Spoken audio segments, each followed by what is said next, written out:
तर गाईज मी चालले होते कॉलेजला आणि मी रेडी होत होते. मी थोडं मेकअप वगैरे थोडं जास्तीच मेकअप वगैरे केला होता. मी निघाले तेवढ्यातच पाऊस सुरू होऊन गेला आणि मी ओली देखील होऊन गेली. त्यामुळे माझा सगळा मेकअप उतरून गेला होता. तर एवढं मेकअप करून काय फायदाच झाला नाही. त्यानंतर माझी फ्रेंड आली. आम्ही पूर्णपणे ओलं झालं आहे.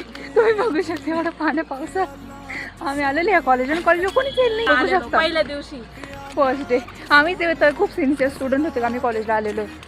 गाईज आम्ही कॉलेजला आलो आणि आमच्या कॉलेजला गप्पा काय झालं लॉकअपच्या. मी स्नॅप काढते तर बघा हेच ते छोटे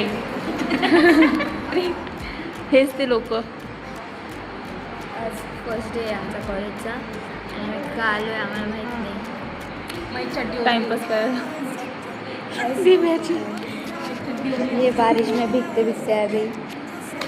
एफर्ट्स बघा आमचे एफर्ट्स. कॉलेजला मोजून आम्ही 4-5 स्टुडंट होतो आणि आमचं एकच लेक्चर झालं होतं. त्यानंतर आमचं सगळं ऑफच होतं. त्यानंतर आम्ही थोडा वेळ बसलो वगैरे. नंतर आम्ही घरी निघून गेलो.